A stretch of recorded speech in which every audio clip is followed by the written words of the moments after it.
That big old pregnant pause at the end is just for you to hit the subscribe button. If you're watching this on anything else other than YouTube, do me a favor, go down to youtube.com/all access live with Kevin Rankin. Here's the link for you right here. When you get there, make sure you hit the subscribe button and the bell so you'll be notified when we get our next guests, which include this week Greg Eklund from Everclear and Storm Large's band.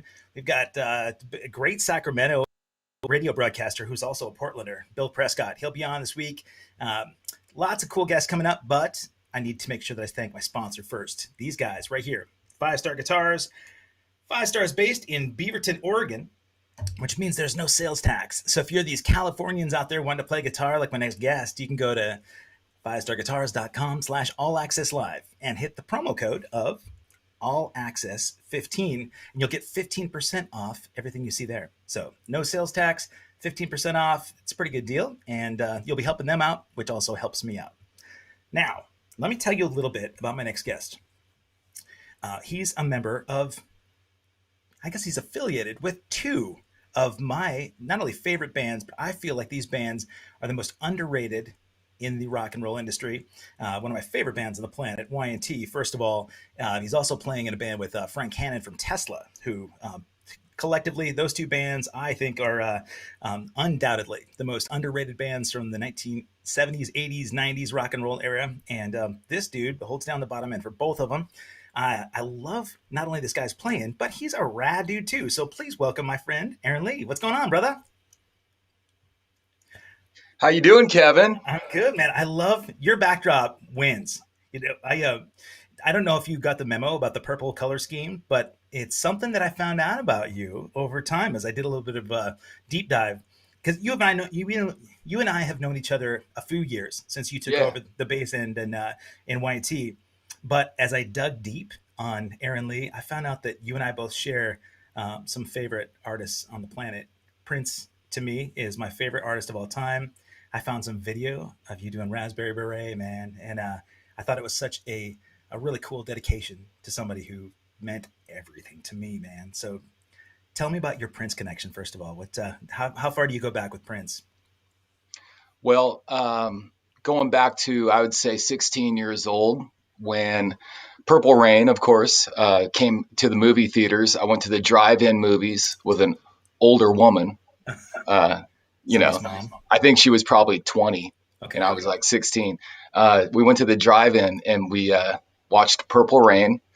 And then I was converted to a Prince fan at that moment. And, the thing, being a musician, like most musicians, even if they don't like Prince's music, they have to respect his musicianship. Of course.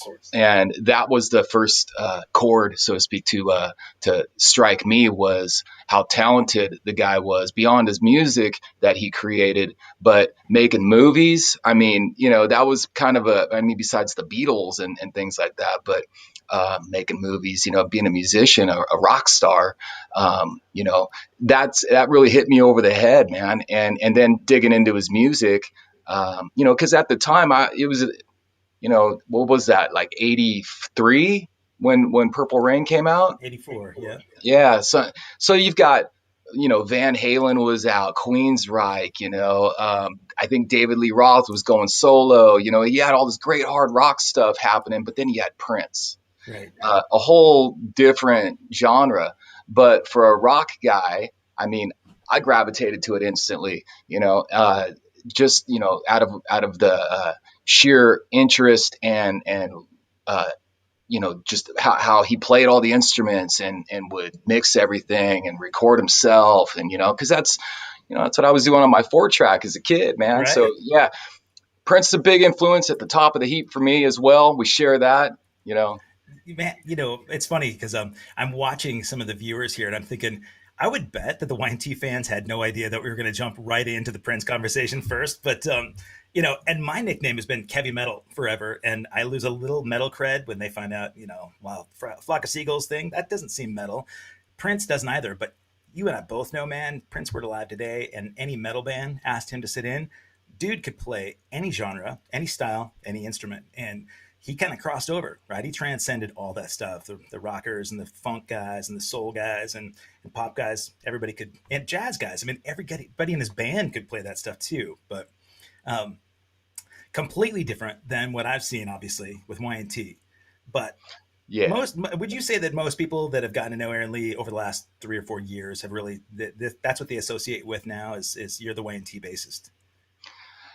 Yeah, Okay. but I also feel that in the last year and a half, I've started to, just get recognized for my own work that I'm doing, my solo work, or my acoustic gigs that I do, solo acoustic gigs, where I go out and I'll play some classic songs that most people on the planet have heard, Mhm.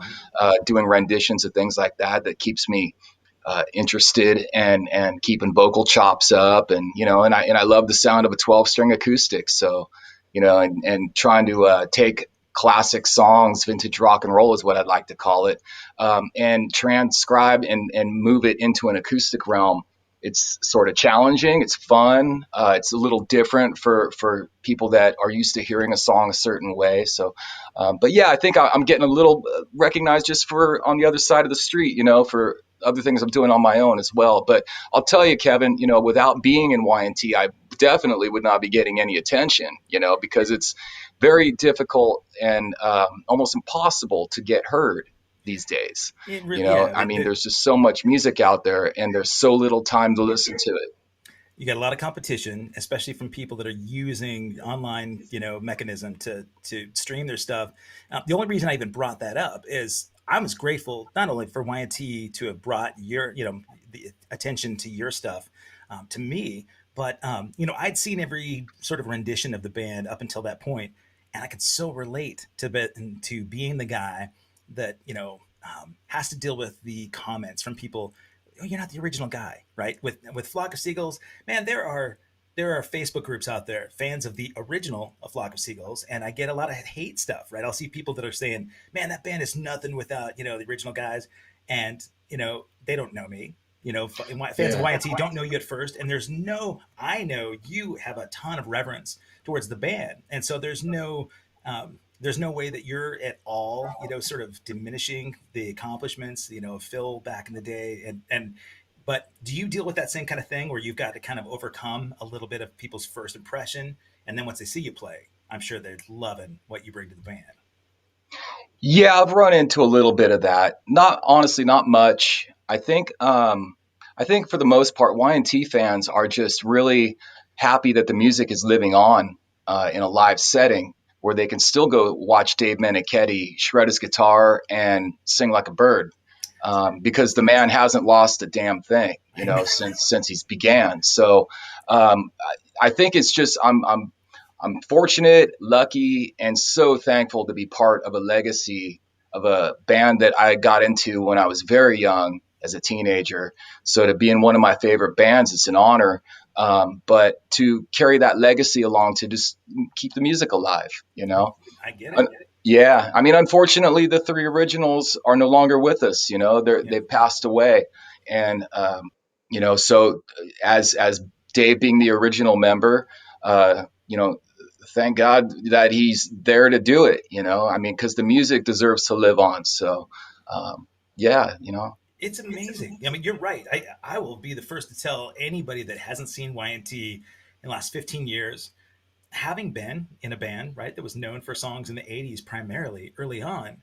I see tons of bands in the genres that we're playing in. You've seen it. I mean, we play with Wang Chung and Berlin and all these other bands that are from that era.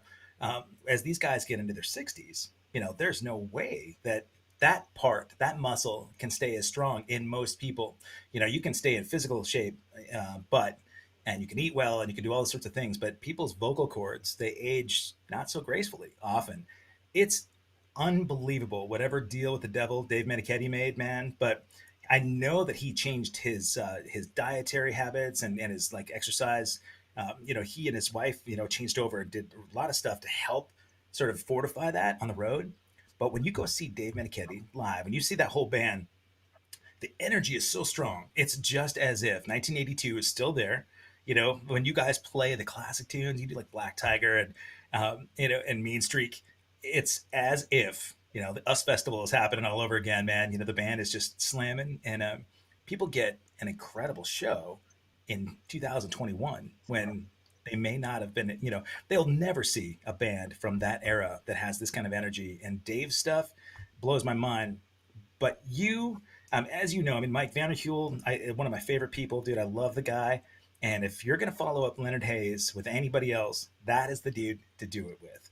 Not only is he a killer player, but he's also an incredibly graceful human being. I love that guy. Uh, so tell me about then. You talked about being a fan of Y&T when you were younger. So give me a sort of a snapshot of Aaron Lee, 13. Where'd you grow up? What were you into? Well, I was born and raised in San Jose, California, and being from that area, once I started, becoming a musician and getting into, the bands of the day, I stumbled upon Y&T in a record store just from the record cover alone. I honestly can't remember if someone told me about them, or I firmly believe that I was at a Tower Records and I saw the Black Tiger cover and I yanked it and took it home and put it on. And then I just became a fan of the band. And I remember telling all my friends about Y&T. So, I was probably 14 years old, and I was still in the midst of playing drums and guitar at the time. Okay. And so when I heard Y&T, that was sort of my transition into playing bass, learning how to play bass and becoming a bass player, So it says here that I'm having a connection issue. I hope you can still hear me. Oh yeah, you sound good, look good. Anyway, all right, cool. So anyway, being from that area, Y&T, it was revered, is revered still in the Northern California because they're from Oakland. So, they were a big deal when I was growing up. I mean, I used to, sneak in. Like I remember sneaking. I climbed under. I dug a hole under a chain link fence and swooped underneath the fence to get into Marriott's Great America in Santa Clara to go see them play. I saw them when I turned either 15 or 16. My birthday's on New Year's Eve, so they played a New Year's Eve show at the Cow Palace, and it was Dokken opening, and then it was Y&T, and then Dio was headlining. Oh wow! So yeah, and so that was my birthday night, and I was already a huge fan of the band. But when I saw Y&T live on the big stage like that, that's when I was that was it, man. I was all in with the band, So yeah, I mean, I got into Y&T early on in my, musical upbringing. I almost feel like I learned how to play music in a sense through that band because I was learning all their songs. One of my first bands that I was in, that's all we played was Y&T songs, Y&T and Scorpions. Oh my God. So I talked to you about my favorite artist being Prince. Scorps are my favorite all-time band, man. The band that and I saw them about that same point that you talked about seeing Y&T early on. I saw Scorps and that changed my life, So anyway, so was it primarily covers that you were doing at that point, or were you doing originals and covers? No, we were just doing covers. Okay. We were the neighborhood kids that, we had guitar players in the neighborhood, we had drummers in the neighborhood, and since I played a little of everything, I had to kind of choose to fit in. So we've got Mr. Guitar Player down the road that was better than me, and then we had Mr. Drummer that was down the road that was better than me on their instrument, right? So, and that's when I said, well, then I'll just play bass so we can make a band. Really?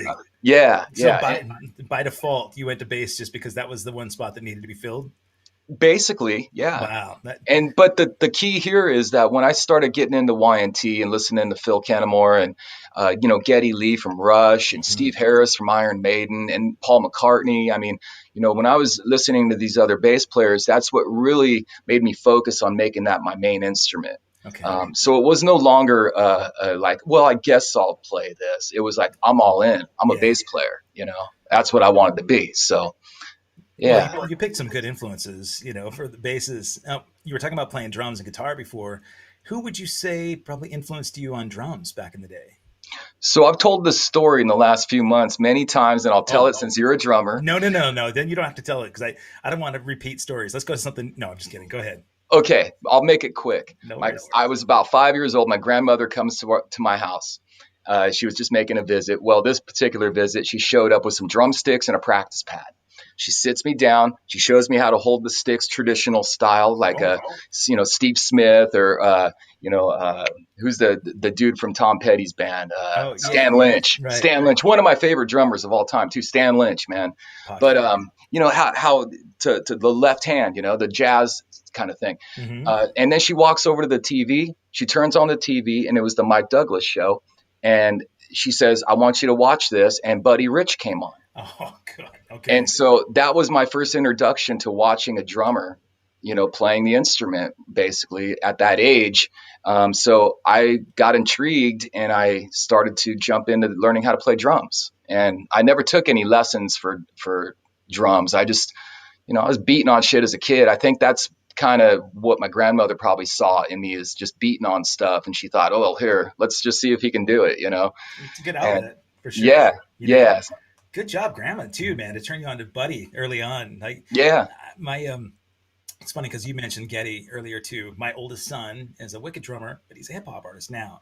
When he got into drums, Neil Peart was God to him. That's all he wanted to do was play Rush, Mm-hmm. and was devastated that he never got to see him live. The one time they came through on their last tour, I sent him off to Drumline Camp, and when he was at camp, he found out that they did that tour, R40 here, and then we're never going to tour again. And so to this day, the kid still hasn't let me forget about it. He's just like, Dad, thanks. You ruined my chance, but he'd never get to see him again.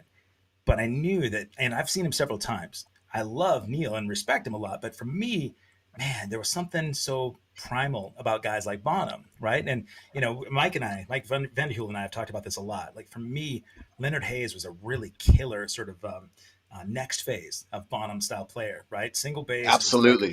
it was all about the feeling that person had, not the cerebral stuff, but actually what your gut felt like when you watch him play. Uh, so were there any live shows that you saw early on before, you saw Y&T? Were there any live shows like that made you realize I need to be doing this as a career? Yeah. Well, my very first legitimate concert was, I had turned 10 years old, and then I saw Kiss in 1979. And again, at the Cow Palace. And, that was probably the most influential thing that happened to that point. I mean, it was like watching cartoon characters. I mean, there's millions of musicians out there that, from decades ago that became famous musicians because of the same thing I'm saying. It's just seeing Kiss. Yeah. It was life altering for me, and that's what really made me decide, like, yeah, man, I'm all in. I want to do that. Yeah. But it was a show that, who knows if I would have seen someone else like Bob Seger, if I would have thought the same thing or something, but it was Kiss. So not at that age, it wouldn't have, yeah. Not to say, anything derogatory about like Bob Seger. Songs are great, but as a kid, right? You talked about being 10 years old, Mm-hmm. seeing everything that went along with the Kiss show, right? The Mm-hmm. aesthetic, the feel. I mean, pyro, the way that felt coming off the stage, Yep. made you want that feeling so bad. You knew at 10 years old. Can you imagine being on the other side of it, where the pyro is behind you, right? I mean, that's the whole vibe and seeing how rabid fans are, right? When I've talked to like the next generation of guys on the show quite a bit about having seen the Beatles on Ed Sullivan's show, '64, right? That was the thing that just moved them, and they instantly knew that's what I have to do. And there was something about the music and the response that they saw from the fans that drew them, that was unexplainable. The Kiss thing is the next generation, right? And I can't tell you how many like dreams I had about being at a show. For me, I grew up just loving Eric Carr. He was my favorite drummer of the whole genre, of the whole iteration of the band. Most of my high school dreams were I'm at a Kiss show and Paul's looking around. Eric's nowhere to be found. He's like, does anybody out there know our songs? And so I'm like, yes. And I jump up on stage. And of course, the drum throne slides off the back and I end up falling off the back of the riser. So that's how my Kiss dreams always ended up.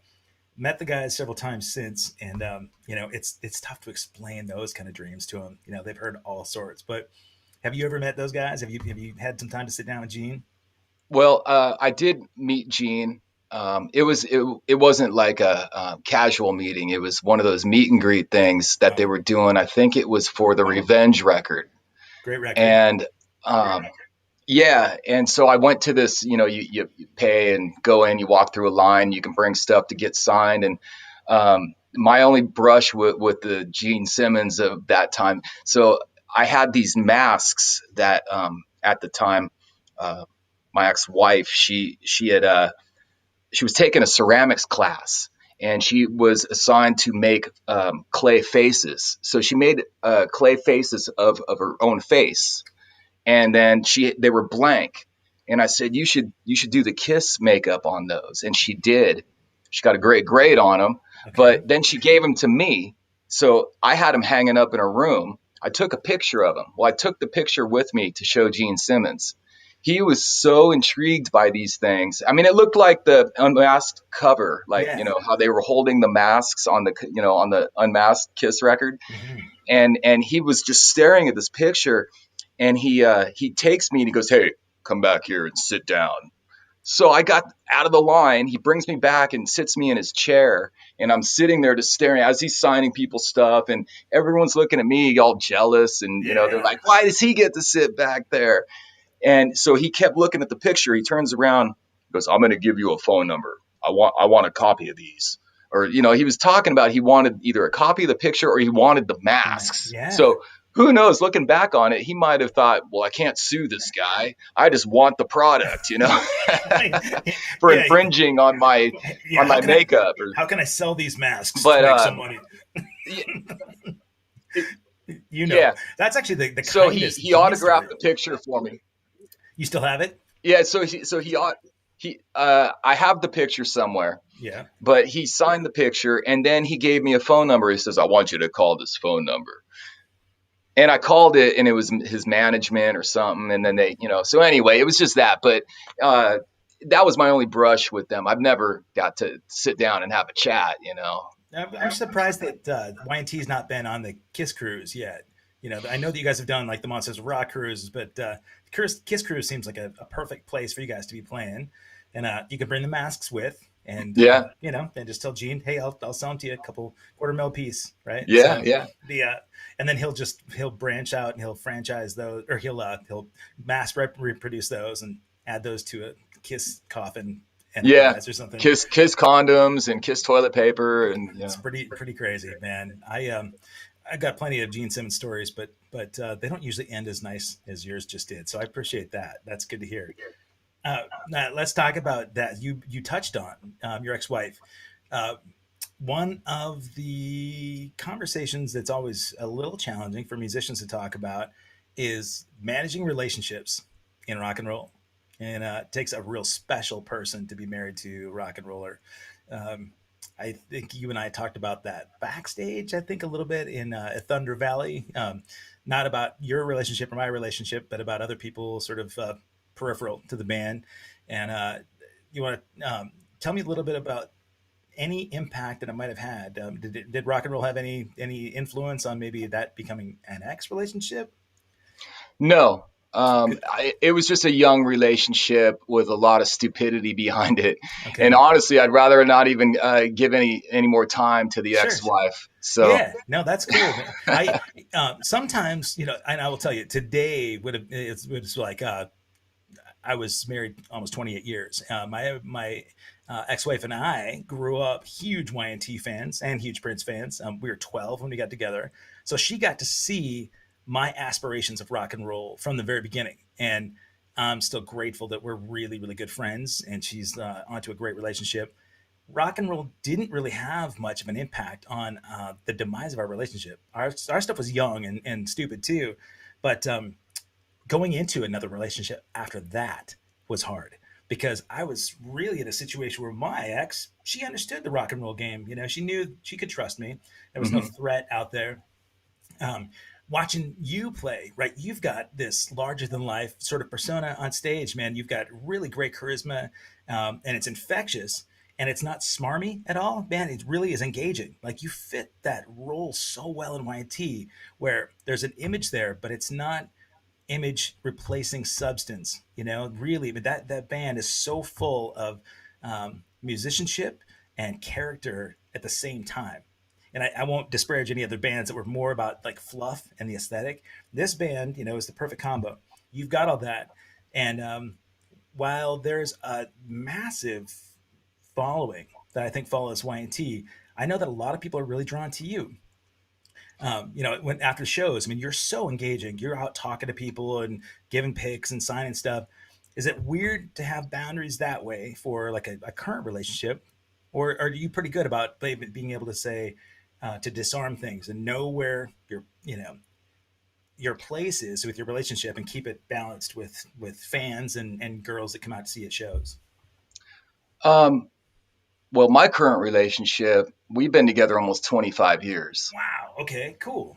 Yeah. And when I met her, the thing that was intriguing about her was she was already around the rock and roll. She Okay. already knew very famous people. Mm-hmm. She was hanging out with Tom Petty and Don Henley and, George Harrison, Wow. and so I used to sit there when we first got together and I would ask her, tell me a story, like a kid, like, Yeah. hey, tell me about this guy or that guy. And, so she was already very, very keen on how the operation goes. Yeah. And she is very, very gracious and gives me a lot of space to do what I need to do. And that's not being shady. Sure. I want to make that very clear Yeah. that, I conduct everything above the table, and there's nothing in the hiding in the wings. I know Yeah. a lot of musicians are kind of tagged with that personality or just that kind of agenda. Yeah. But I'm not that guy. I Love it. never have been. Mm-hmm. And then when it comes to fans and hanging out and signing and chatting and things, I enjoy that to an extent. you Mm-hmm. know. I kind of live more in the Neil Peart world Okay. of how he kind of handled it. Um, I mean, and I hope people don't take this the wrong way, but um, it's for me sometimes it's a little difficult to. I get overwhelmed Yeah. if that makes any sense. It does. You know, I do my best to accommodate and to try to, you know, uh, politely engage with everyone because when you've got, let's say, 20 people up around you, um, some people don't handle that very well, you Sure. know, feel cornered, Yeah. and especially when they're drunk. you know? Oh, when the fans are, Yeah, oh, yeah, that's the toughest, man. That is the worst because it's really hard to be gracious and patient. You yeah. kind of feel like you're babysitting all of a sudden, and Well, when I was drinking, I think I was a little more tolerant to it. yeah. So And you're sober guy now? yeah, I don't drink alcohol. Good. I quit almost 2.5 years ago. Congrats, brother. Awesome, man. Thanks. Yeah, Thanks, man. me too. You did too? Almost 9 years actually, but yeah. Oh, great, man. Well, But congrats to you as well, man. thank you. Being in this business, it kind of goes hand in hand with the alcohol and things like that. But anyway, back to the point is, I think when I was drinking, I was a little more tolerant because the reason why is I was out there drinking with everybody, Right. you know, and so it was this common just hang. Hmm. But I found that since I'm not engaging in that behavior, I have other things that I need to go do. Yeah. Right. So I'm kind of on my way to go do something else, but at the same time, I do want to give people the time, to talk, Yeah. and so because I do appreciate people, man. I do appreciate the fans.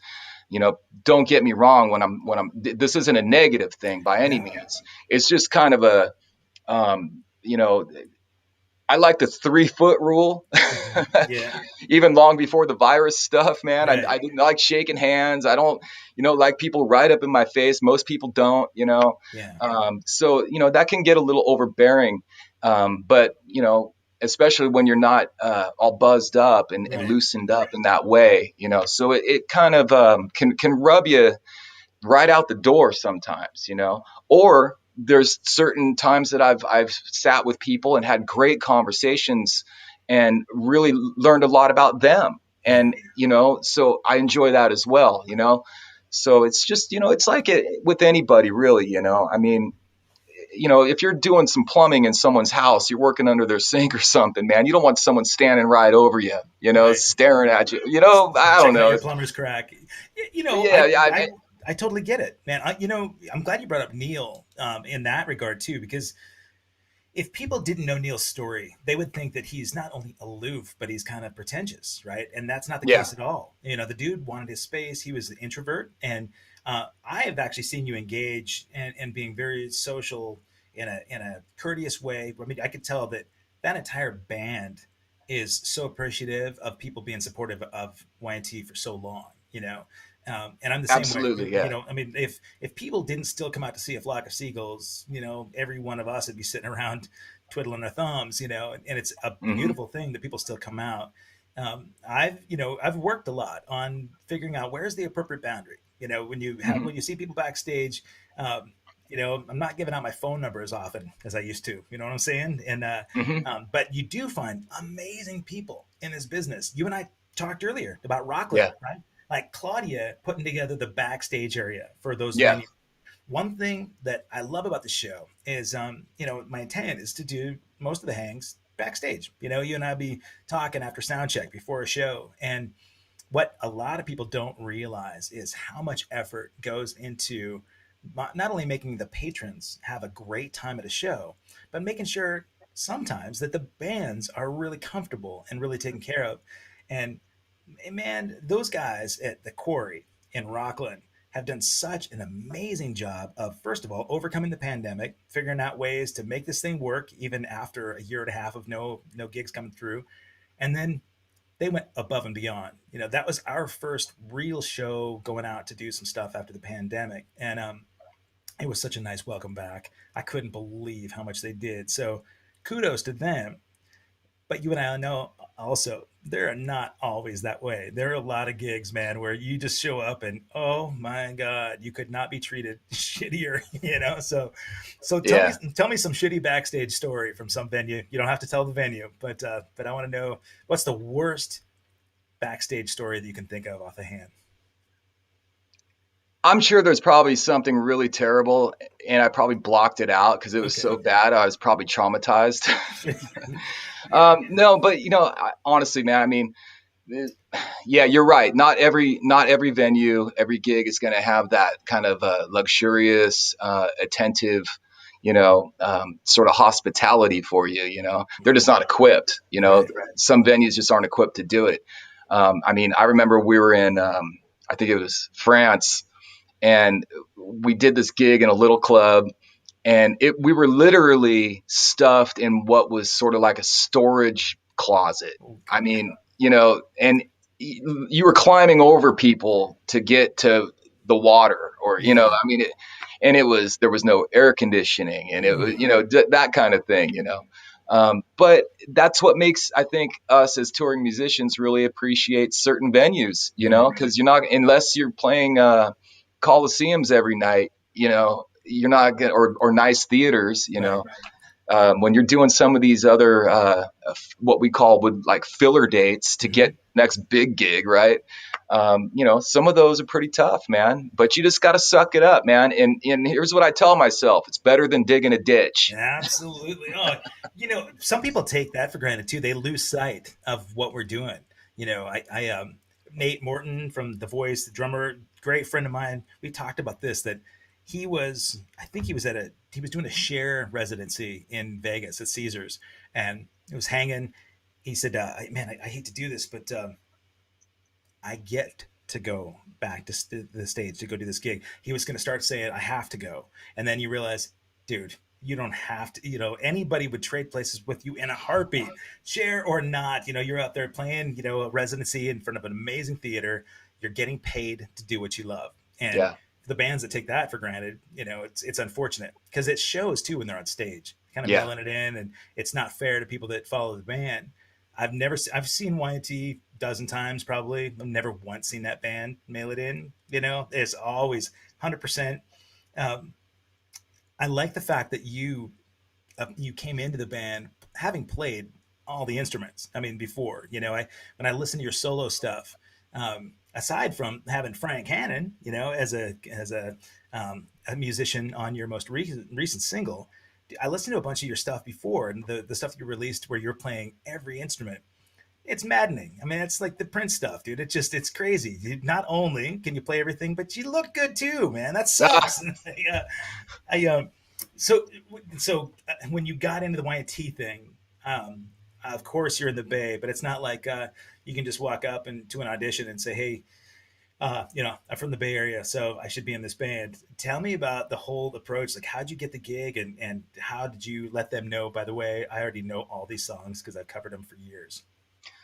The way I got the gig, so I used to be a guitar tech in Tesla. I was Frank's guitar tech. Really? Okay, right on. Even before that, I was selling merch for Tesla. And all that happened because when I joined Frank's solo band, Tesla was getting busy again, and Frank didn't want to leave me behind. He brought me into the Tesla fold, gave me a job, basically, which was very, very cool of him to do. Yeah. And so as time went on, I worked for Tesla for probably a good couple of years. Okay. And so I was, behind the scenes, as a guitar tech. And so that ended. And I was home, and I got a call from Jill Menichetti asking if I would be willing to come out and do about a month on the road with Y&T as a guitar tech, stage manager kind of guy, setting everything up and dealing with the guitars and all that. Of course, Mike had his own roadie, Yeah. So I dealt with that stuff for 30 days. And when I got home after that, I'd say about 3 weeks after that is when I got an email from Jill, the manager of Y&T, asking if I'd be interested in joining the band. And so, and for reasons that are known now, Brad Lang, who was the bass player that preceded me, he was having some struggles and some issues with alcohol. This has all been talked about, and that's out there. Yeah. Now, me and Brad were friends long before I was ever in Y&T. Cool. And I would have never guessed in 1,000 years that I would get to be in one of my favorite bands. Right. It was Brad's idea to bring me in as a guitar tech. Okay. So, which, thank you. Thank you for thinking of me, Brad. Sure. Unfortunately, things went south for his situation. Which I think led to the band, Dave and Jill thinking about me. They already knew I could play bass. They knew I was a good enough musician, but maybe just the fact that being out on the road with me, they kind of can see that they could deal with me as well. Like, Dang. Yeah. So key, man. So key. Yeah, it is very key, Yeah. So, because there's been other situations I've been around where it was just like, it's like forcing a square into a circle, Totally. It was, Yeah. but I think that they realized that, okay, well, we have to make a change. He seems like he can handle the music and he's a decent hang. So let's go. So I went in and I did a quick audition with the band in Dave's studio. Okay. And, I already, like we just talked about, I had already learned these songs as a kid. Yeah. It's not like of course I brushed up on them before I went to the jam to audition. But what was interesting, and I kind of knew this was going to happen, is as soon as I started playing these songs, everything just came right back, man. Yeah. It was just like instant feel. And, because when I would listen to Phil Kenmore play these bass lines, I was picking out all the little nuances. Even I'll bet there was mistakes on there that they left on those records that they probably could have, if they would have changed them, if they could have changed them, they probably would have. I don't know for sure if there was mistakes with the bass, but there was little nuance notes that I would grab, and I remember Dave saying, man, he's playing stuff like Phil, Wow. hitting key things that, that Phil used to do. And which I just, that's like over the top complimentary right there, man. Because Phil's one of my biggest bass heroes, so, but, so we jammed the songs, everything was just locking and it felt great. And, and then from there I was in the band, That's so It's pretty great, much man. the long of the short of the long and long of the short or whatever, you know. Well, you know what, man? The last time that you and I were hanging, I believe, was you and Brad were both at my show, right? Like I think I got you guys back to Yeah, that gig at the Retro Fest at Thunder Valley, and yeah. and I had certainly seen Brad a good handful of times in the band, and it was cool to see him, in that role. He was very vocal about working through alcohol issues, man. I mean, it's he's not the first in the business, right, to deal with that. And like you and Hmm. I said, I mean, the world's a much much better place with me and alcohol not in it, and so I get it. I've certainly seen bands that, it takes a toll on them. You never want to see that stuff live, especially when it compromises the integrity of a band. Because it's greater than four guys on stage. I mean, it's the you think about all the people that follow the band, come out to see shows, and they're flying in, they're buying hotel rooms and that kind of thing, and it's a letdown. If you can't give 100%. Hmm. So kudos to him, man, for working through it and for making recommendations. I would bet out of whatever 205 shows that I've done since last May here on the podcast, if 150 of those are musicians and pro musicians, that conversation about the hang being so important has been in about 120 of those interviews.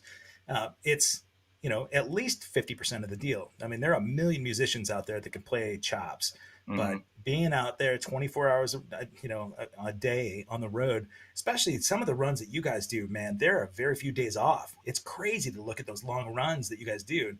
If one person in that band was tough to get along with, you guys would be pulling each other's hair out.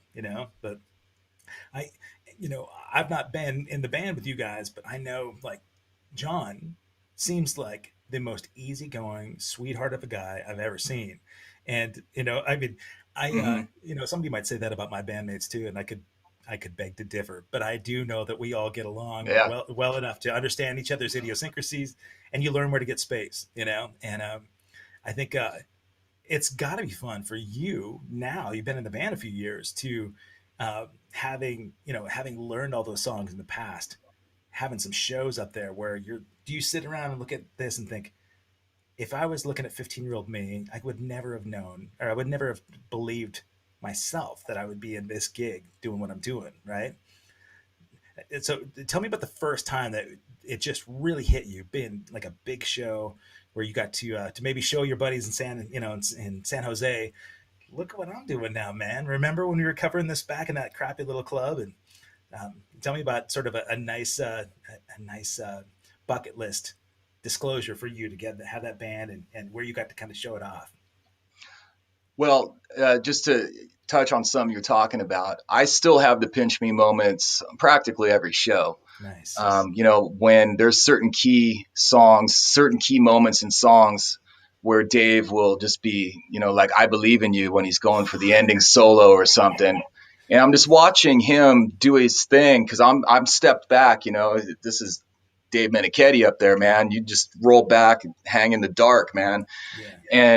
And I'm watching and I get the goosebumps and I look at the crowd and I can see people with either huge smiles on their face or people in tears, Yeah. literally in tears, I feel because what you mean. they're feeling so emotional with his playing. Something, to witness that firsthand and being such a fan of the band and that I'm on stage contributing to it, Yeah. it's so over the top, man. It's crazy. I love Um, it. there was, anytime that we do a local kind of gig, like when we do the Catalyst in Santa Cruz, which is usually a yearly thing for Y&T, that's kind of my home base, sort of speak. Being from San Jose, South San Jose, Almaden Valley, to get really down to it. Okay. That's only 30 minutes over the hill to the Catalyst. So that's my neighborhood, kind of.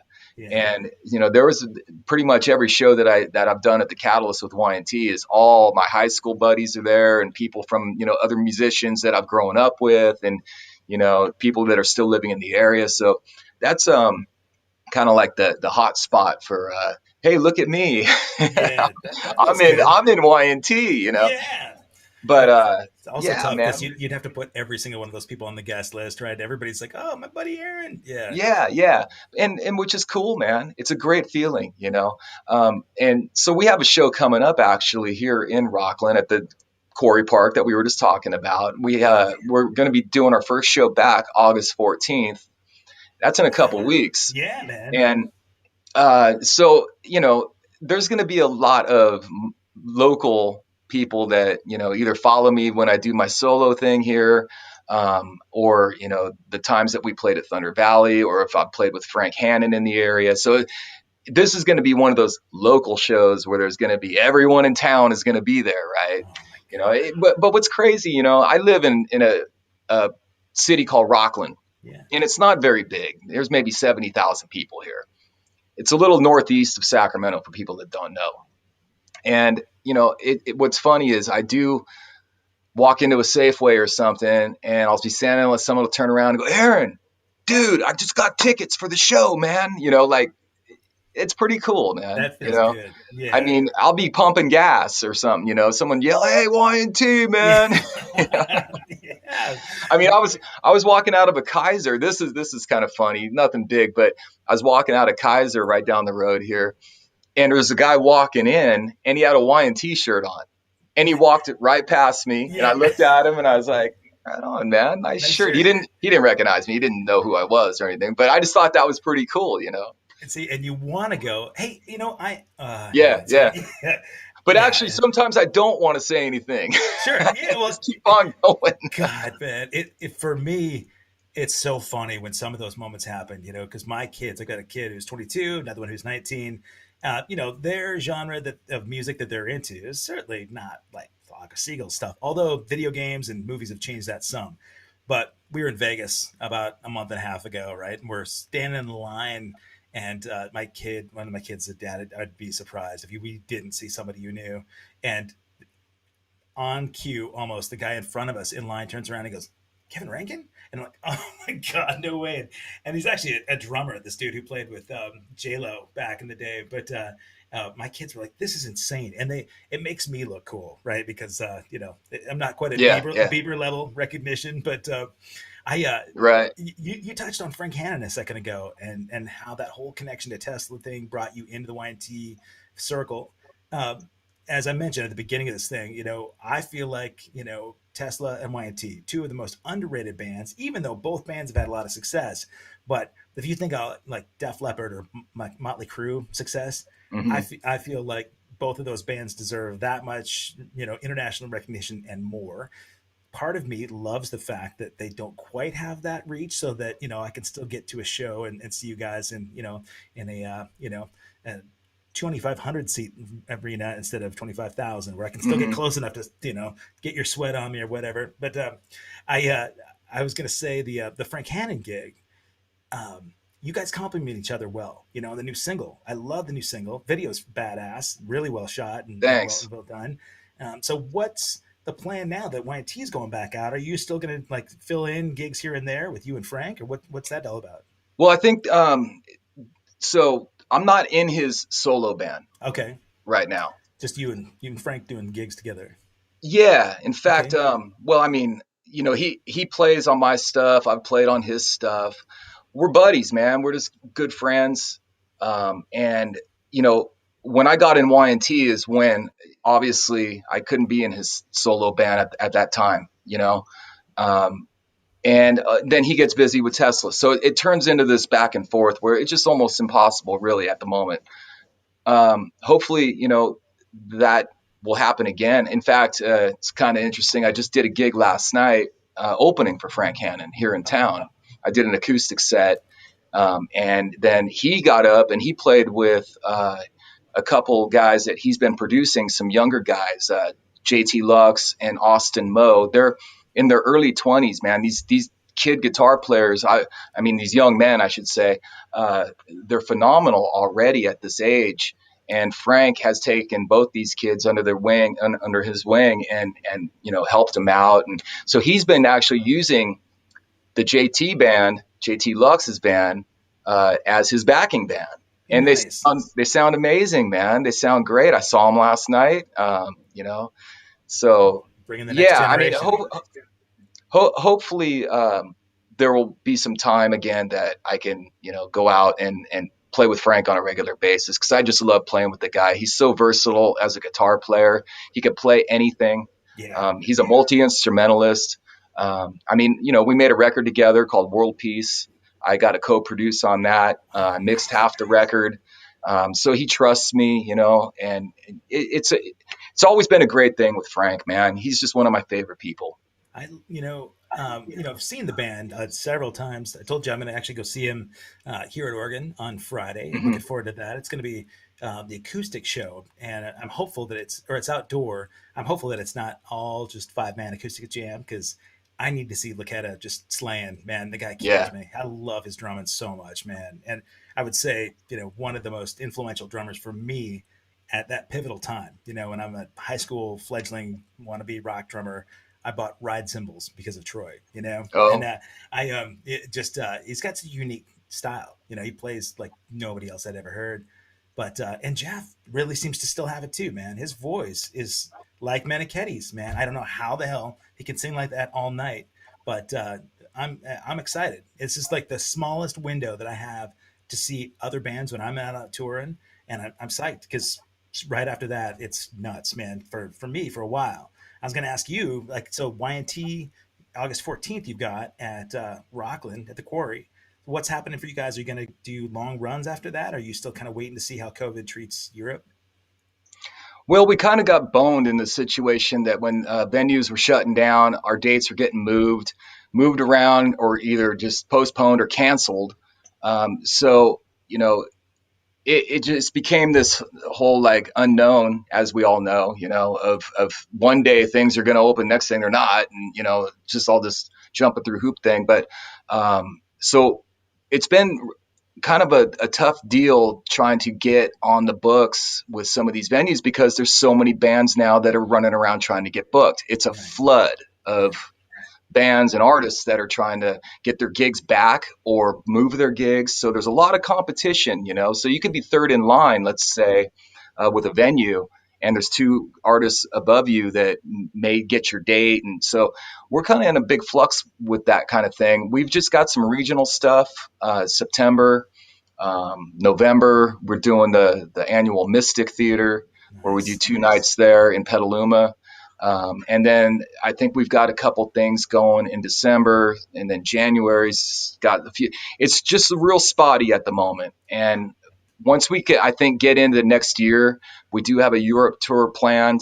Hopefully that holds, Yeah. and that'll be a 2-month run out in Europe and the UK. When are you going? And what's that? Do you know when in next year? It's usually, let's see, late October. Okay. Let, yeah, so late September into October, Okay. in that time period. We've got a long run that starts in March, actually, and so I was thinking it'd be fun to overlap, and catch you on that side of the pond. Yeah, I absolutely. I would bet the European fans are just rabid about you guys too, man.